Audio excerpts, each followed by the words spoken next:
आदरणीय मेरे प्रिय दोस्तों और भक्तों, उपनिषदों के वृतांत में हम छंदोग्योपनिषद पर आ गए थे और इसका प्रथम खंड आपकी सेवा में पहले ही YouTube पर लोड किया जा चुका है। दोस्तों, छंदोग्योपनिषद का यह अध्याय आज दूसरे खंड को लेकर आपके समक्ष हाजिर हुआ हूँ। उम्मीद करता हूँ कि छंदोग्योपनिषद का दूसरा अध्याय आपको द्वितीय खंड पसंद आएगा। और दोस्तों, इस सूक्ष्म वृत्तांत में आप बने रहेंगे मेरे साथ। लगभग 10 मिनट का होने वाला यह वृत्तांत है। उम्मीद करता हूँ कि आप इसको अंत तक सुनेंगे। तो आइए बिना समय गवाए इस वृत्तांत को शुरू करते हैं। दोस्तों, द्वितीय खंड छंदोग्योपनिषद शुरू करते हैं। देवासुरा वै यत्र संयेतरी उभे प्राजापत्यास्तद्ध देवा उद्रीथमाजहूरनेनेन नभि भविष्याम इति। दोस्तों, इसका अर्थ है कि प्रजापति की दोनों संतानें देवगण और असुरगण परस्पर युद्ध करने लगे। तो देवों ने विचार किया कि हम उद्गीथ की उपासना करके असुरों का पराभव करेंगे। परमात्मा को प्रजा सृष्टि का जनक तथा स्वामी पति कहा गया है। उसी से देव, असुर, पदार्थ, प्रतिपदार्थ, मैटर और एंटी मैटर, सर्जक और मारक, प्रवाह, सत्यवृत्ति और दुष्प्रवृत्ति आदि की उत्पत्ति हुई है। वही उसका स्वामी है। यदि ये एक हो जाएं तो पुनः वह निश्चेष्ट सृष्टि के पूर्व की स्थिति बन जाए।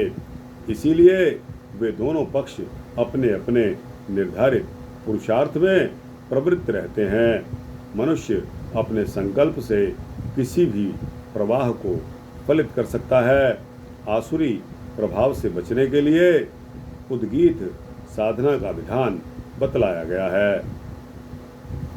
दोस्तों, देवों ने नासिका स्थित प्राण के रूप में उद्गीथ की उपासना की, किंतु असुरों ने उस प्राण को अपने पाप से भ्रष्ट कर दिया।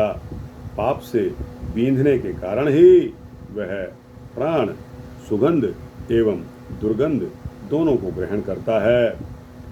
अतः वाचमुद्रेथ मुपासाचक्रिरे ताः हासुराः पाप्सना विविधुस्तस्मात्तयो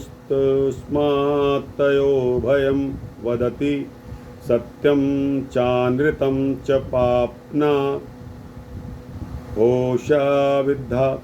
फिर देवों ने वाणी के रूप में उद्गीथ कहते हैं ओंकार की उपासना की, किंतु असुरों ने अपने पाप से वाणी को भ्रष्ट कर दिया।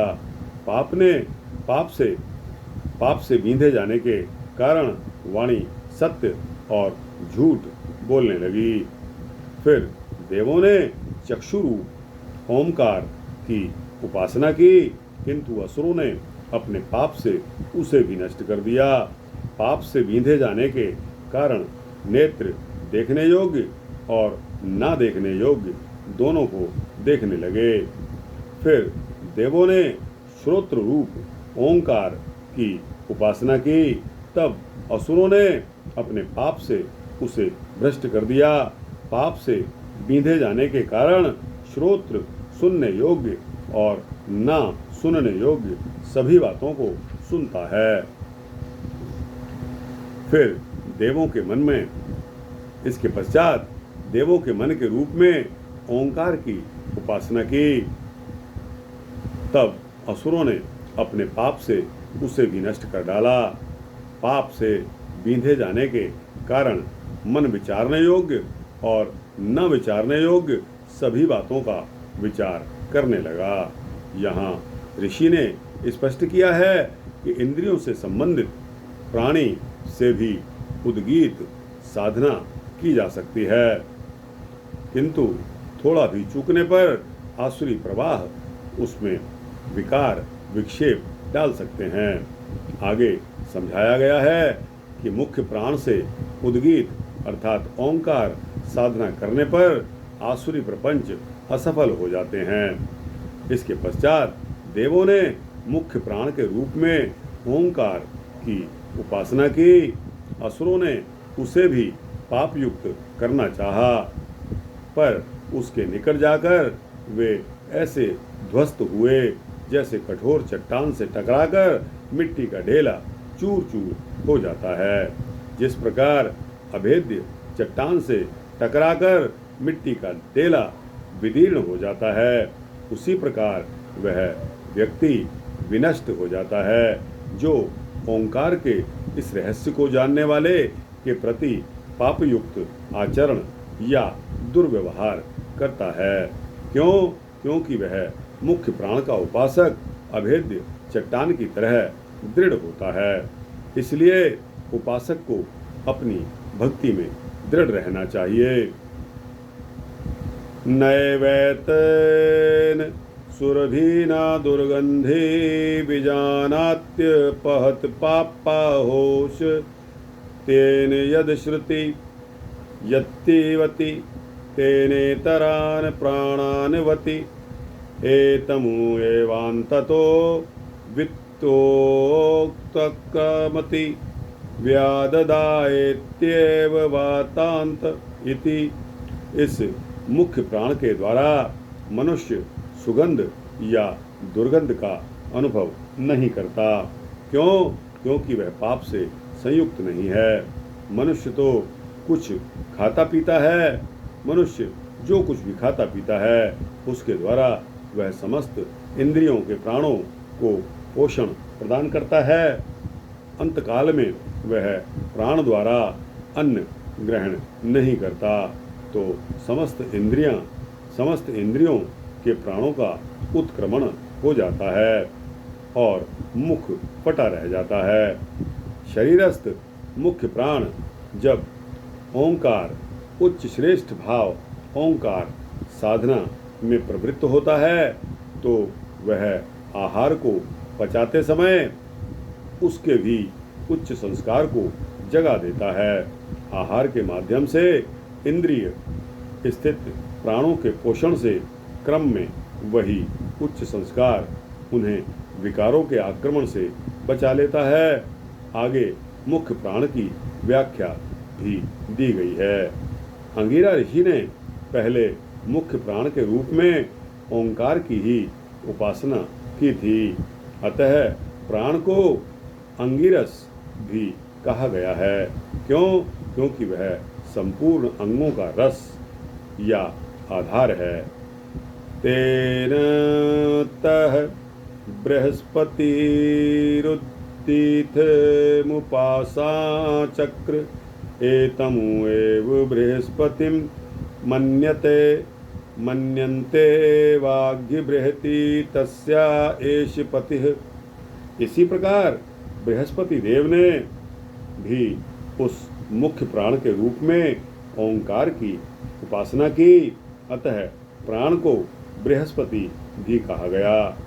क्योंकि वाक को बृहति कहा गया है और उसके पति यानी कि स्वामी होने से प्राण को बृहस्पति माना गया है। आयास्य ऋषि ने एक ऋषि हुए हैं, उनका नाम आयास्य ऋषि। आयास्य ऋषि ने भी प्राण के रूप में ही उद्गीत यानी कि ओंकार की उपासना की थी, अतः मनुष्य इस प्राण को ही आयास्य मानते हैं।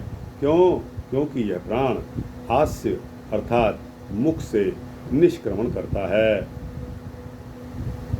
दल्भ ऋषि भी पुत्र के बक नामक ऋषि वे प्राण के रूप में ओंकार अर्थात ओंकार की उपासना की। वे ऋषि नैमिषारण्य में यज्ञ करने वाले ऋषियों के उद्गाता हुए। उन्होंने ऋषियों की कामनाओं की पूर्ति के लिए उद्गान किया।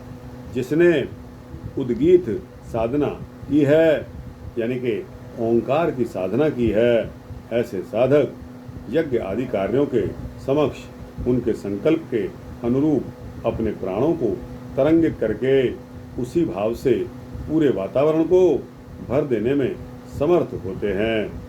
इस प्रकार इस तथ्य को जानने वाला जो विद्वान इस अक्षर ब्रह्म ओंकार की उपासना करता है, वह कामनाओं की पूर्ति करने वाला होता है।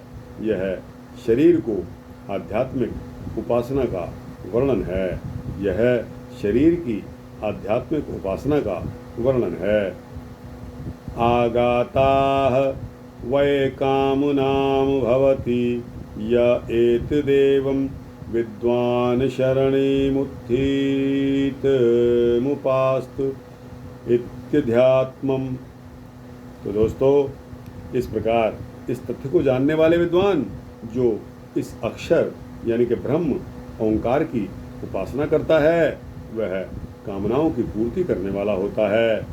यह शरीर की आध्यात्मिक उपासना का वर्णन है। तो दोस्तों, द्वितीय खंड यहाँ समाप्त होता है।